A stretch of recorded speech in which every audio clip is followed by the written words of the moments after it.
So my name is Sigrún Ingibjörg Gísladóttir, and I'm the Deputy Director of Legal and Executive Affairs at EFTA. And my name is Kristján Jónsson, and I'm a Legal Secretary or referendar in the Cabinet of the President of the EFTA Court, Páll Hreinsson. Now, Sigrún and I will take you through our institutions and briefly go over what happens with EEA law once the procedures that we've heard so much about today have been completed. Excuse me, can you speak up a little bit? Sorry, so my name is Kristján Jónsson. I'm a Legal Secretary at the EFTA Court. And Sigrún and I will take you through our institutions and briefly go over what happens to EEA law once the procedures have been completed. So we'll be moving the mic up and down. Use your voice. Yes. Okay. It's a pleasure to be here today on this special occasion, as we have the 30th anniversary edition of the EEA seminar. And it's especially interesting to see how many new people are here to learn about the EEA agreement and its enforcement.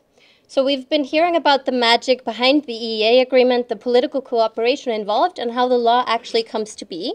And this really goes to the heart of what the EEA agreement is, which, as the Court of Justice of the European Union has described it, goes beyond economic and commercial cooperation.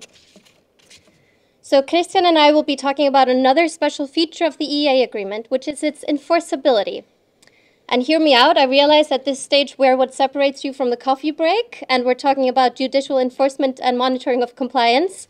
But this is really at the heart of what makes the EEA agreement real and attainable for ordinary individuals and enterprises. And so we'll be talking about the role of the EFTA Surveillance Authority, ESA, and the EFTA Court in all of this. Sorry?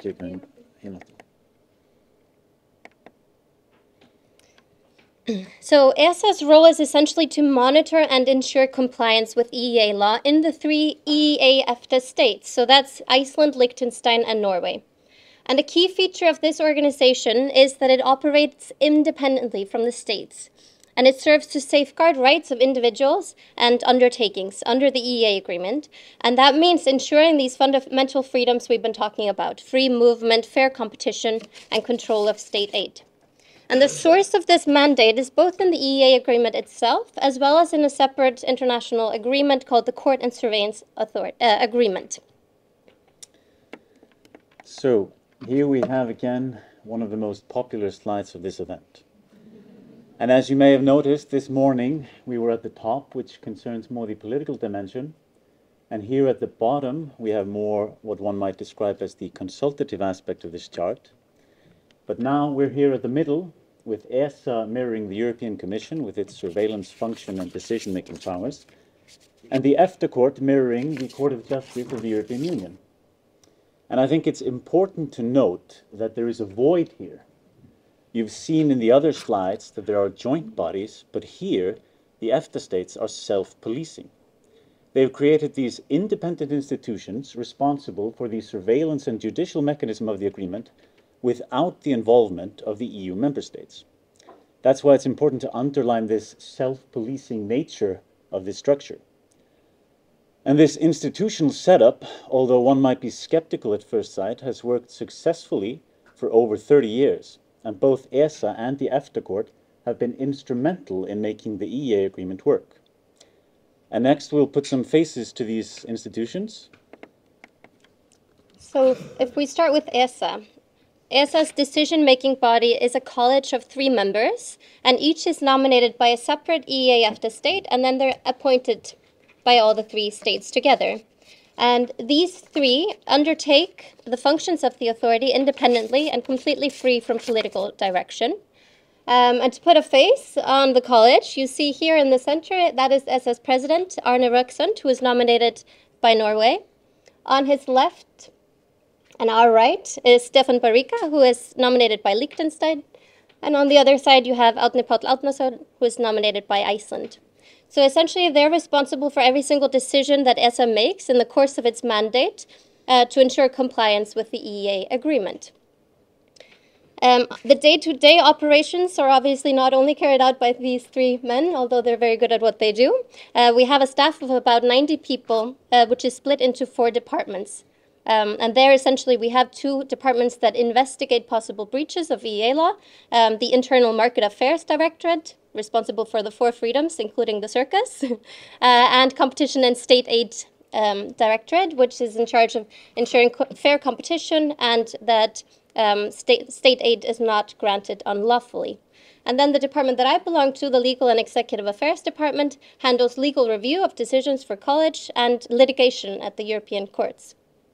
And all of this is carried out under the responsibility and directions of the college. So, then we come to the court, which is a 3-member institution as well, with jurisdiction over Iceland, Liechtenstein, and Norway in matters of EEA law.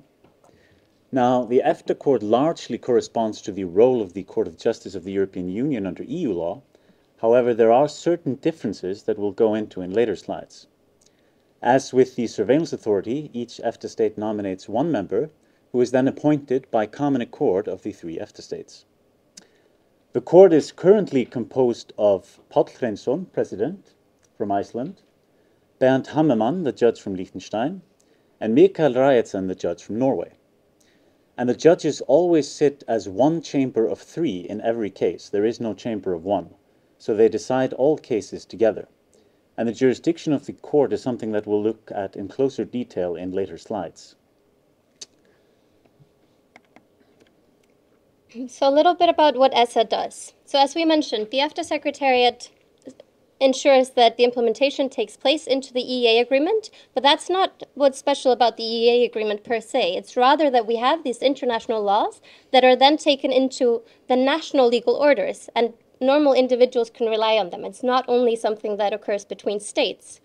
And ESA's role is to ensure that this implementation takes place and that these laws are correctly applied at the national level. So ESA has a monitoring role, and it investigates possible breaches of EEA law. And it does this in a number of ways.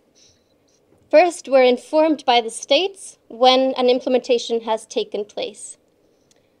Our role doesn't stop there. We also make sure that it's correctly applied. And sometimes the legal acts themselves have a reporting obligation, so the states inform us of what they're doing because it says so in for example, in the directive in question. Sometimes we carry out conformity assessments, so we essentially ask the states how they implemented and applied certain regulations or directives originating in the EEA agreement. And then we compare how it's been applied at the domestic level and whether there are discrepancies between. We are also receiving complaints from individuals and companies through law firms or by themselves, or questions from stakeholders, and we look into these, and that's a part of our mandate under the agreement. And finally, we may read about something in the news, or we might notice a pattern in the other work that we carry out and decide to carry out an own initiative investigation. Regardless of the origin of the investigation that we carry out, we always work very closely with the ministries in the states, because our mission is very clear. It's to ensure the correct application of EEA law, and actually the simplest way to do that is through discussions, to agree that there's a problem and decide to change it. So our role is not to bring cases to court, but rather to ensure that the application is correct. So when we're investigating possible breaches, we have 2 main goals. The first is simply to ascertain whether there actually is a breach of EEA law, and the second is then to end that breach, to ensure that the state comes into compliance. So in our monitoring of implementation and application, we do, of course, in practice, come across problems where the implementation or the practice is not in line with the EEA law. And this is really, really important because we need to ensure that the application is the same in the EFTA EEA states as it is in the other EEA states in the EU. That's the whole point of this homogeneity, that we have the same rules that are applied in the same way. And when we do identify such a problem, that can move us from these initial stages of asking questions to a formal infringement proceeding. But this does not happen every single time we ask a question, contrary to what some might think when we do that. And at the moment, for example, we have 193 open cases open substance cases where we think there might be a possible breach, or somebody has complained that there might be a possible breach of EEA law. And this is only in the Internal Market Affair Directorate, so not in the Competition and State Aid. But only 41 out of these 193 cases are actually in the infringement stage. So in the others, we're simply asking questions, seeing if there's a problem, but haven't taken any formal steps. But we define the infringement proceedings in a similar way that we see on the EU side. So first, we send a letter of formal notice, which is essentially a warning where we're asking questions and giving the state the chance to answer for their application or implementation or practice, and they're given an opportunity to explain this. So even if we send a letter of formal notice, it doesn't necessarily mean that we go to the next stage. But the second step is then to issue a reasoned opinion. And there we have come to the conclusion that there is a breach, and we have a compliance state to rectify that breach. And that means that if the breach has not been rectified by that date, we can go to court. And that's the third and final stage, that ESA can bring an action before the EFTA court to seek a declaration of non-compliance. And that is a final decision. So we start with an important quote from perhaps the most important judgment in the EFTA court's history. If you read one case of the EFTA court, you should read this case. We have the reference here, E997, Erla Maria Sveinbjörnsdóttir. The EEA agreement is an international treaty sui generis which contains a distinct legal order of its own. A seminal judgment of the EFTA court establishing state liability as a matter of EEA law, described by one notable EEA scholar as the jewel in the crown. Now, this judgment is handed down on the 10th of December 1998, and there is another important judgment handed down on the same date that we'll look at in later slides. We'll go very briefly over the legal framework and the types of cases at the EFTA court. And this is sort of a follow-up to what Sigrun has been going over so far. So we have the EEA agreement and the surveillance and court agreement, and these are the two agreements that govern the operation of these two institutions. We have the provisions here relevant to the court, but ESA has similar provisions. Now, part of the obligations that the EFTA states undertook under the EEA agreement was to set up a court and a surveillance authority. And the surveillance and court agreement, which is an EFTA instrument concluded only between the EEA EFTA states themselves, by and large inspired by EU law, discharges this obligation. They then further fleshed that out with the statute of the court, and then the court enacted its own rules of procedure. These are technical issues that we won't go into, but these instruments are by and large inspired by EU law, although they reflect to a certain extent the peculiarities and the size of the institution. So the jurisdiction of the EFTA court is to rule on the EEA agreement as well as the SCA, and the agreement is of course not only the main part of the agreement, but also all of the secondary legislation incorporated into the annexes to the EEA agreement through the processes that we've been learning about this morning. Now, let's turn to the types of cases that the EFTA court deals with. There are two types of cases before the EFTA court. On the one hand, we have the direct action. And this is sort of a follow-up on Sigrun's slide on the infringement procedure. There are essentially two types of direct actions, and ESA is really the key player in both of them. One is a continuation of the infringement procedure, and as has been explained, it starts with an informal phase and then a more formal administrative phase, but it culminates in the EFTA court being seized of the matter and deciding if the state is in breach or not. Can you hear me well enough in the back, or? Okay, excellent. Many of these cases concern late implementation of the many acts incorporated into the EEA agreement, and there the outcome isn't really in doubt, but there are also complicated and very high stakes cases, some of which are currently pending before the court. Now, the possibility also exists under Article 32 of the SCA for one EFTA state to sue another EFTA state before the EFTA court. But this provision is more of a curiosity because this has never happened in the 30-year history of the EEA agreement and probably won't happen for another 30 years, but perhaps those are famous last words. The other type of direct actions, there, ESA is not the applicant, but rather the defendant. These cases concern the validity of ESA's decisions, and for all intents and purposes are about state aid. There have only been two very high-profile competition decisions challenged before the court.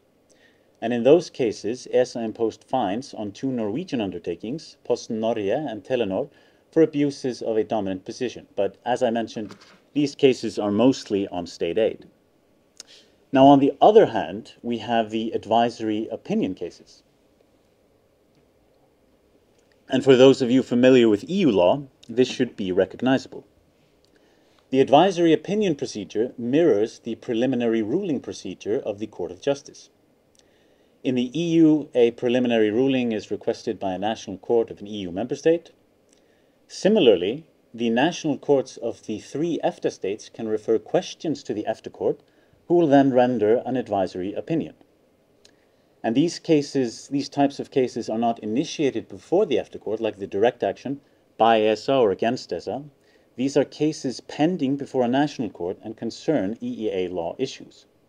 So the national court refers questions on the interpretation of EEA law to the EFTA court. Then the parties before the referring court, as well as all EEA states, ESA, and the Commission, are invited to submit written observations. Now, as to the effect of such advisory opinions, as the name might indicate, they are strictly speaking not binding, as opposed to the preliminary rulings of the Court of Justice. As you may notice on the right-hand side of the slide, the word always is included in quotation marks, but barring a few instances, the advisory opinions of the EFTA court are overwhelmingly followed by the national courts of the EFTA states. So the result is more or less the same as with the preliminary ruling procedure. Now, I would like to say a few words about the hearings at the EFTA court. Since mid-2020, the public hearings of the EFTA court have been streamed online on the court's website.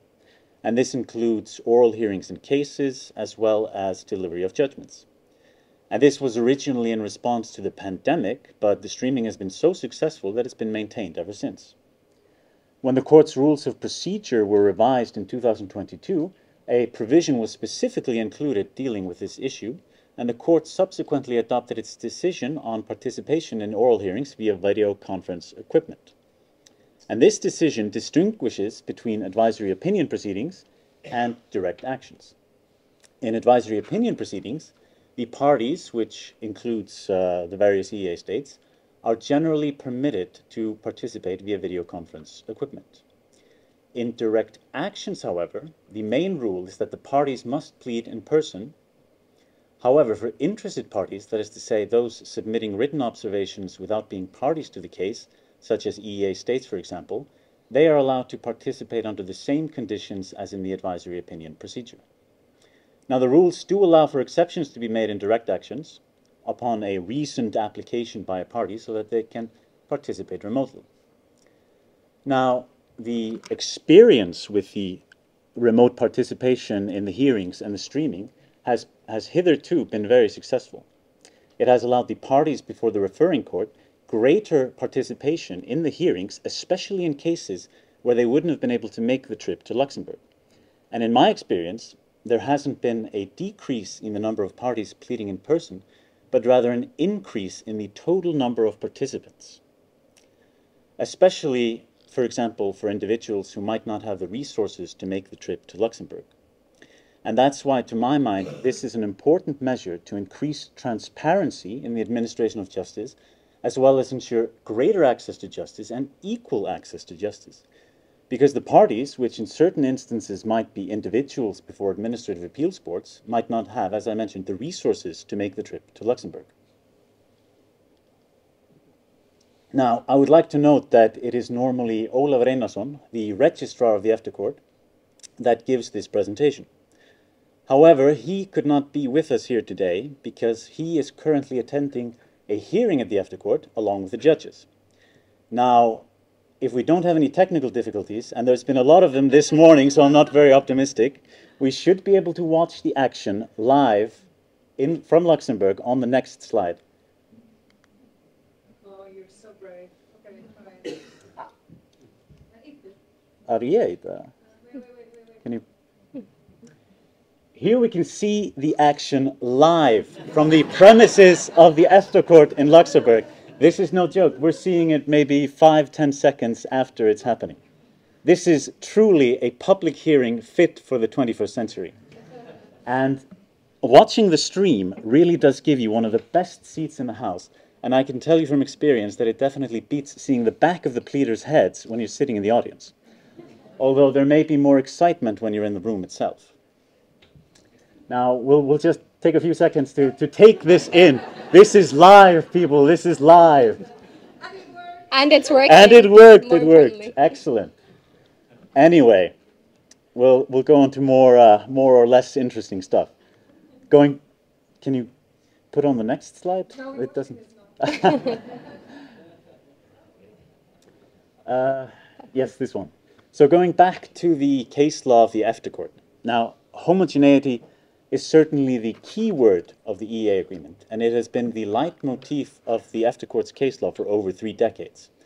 It is something that's been emphasized many, many times here today, the same rules interpreted and applied in the same way. And this judgment, Rainford-Towning, is the sort of little sister to the Erla Maria Sveinbjörnsdóttir judgment. It normally doesn't receive the same amount of attention, but it's no less noteworthy. It's handed down on the same date, the 10th of December 1998, and there the EFTA court was faced with quite a robust challenge to the understanding of homogeneity by Liechtenstein. But it answered in a very unequivocal fashion.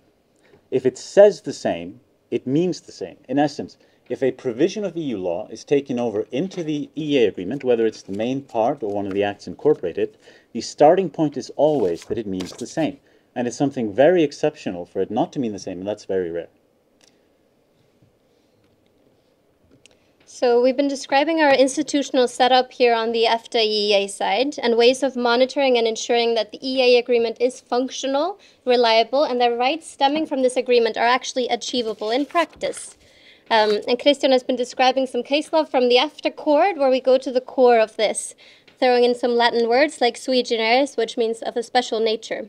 And so before we wrap up, we just wanted to show you a little bit how this is seen on the other side. So I realize that the text is a bit small, so I'll point you to the relevant places. But essentially, this is a judgment that is fresh from the press from the Grand Chamber of the Court of Justice of the European Union from the 29th of July 2024. So it goes into a bit how it sees the EEA agreement and what it means for the EEA EFTA states to take part in this agreement. I'll spare you the details as we're really approaching the coffee about the actual case in question, but it's referring to Norway. And it says that there is a special relationship that goes beyond economic and commercial cooperation, which is the same citation that I mentioned in the beginning, but actually goes back to another case from 2019 that was rendered in 21.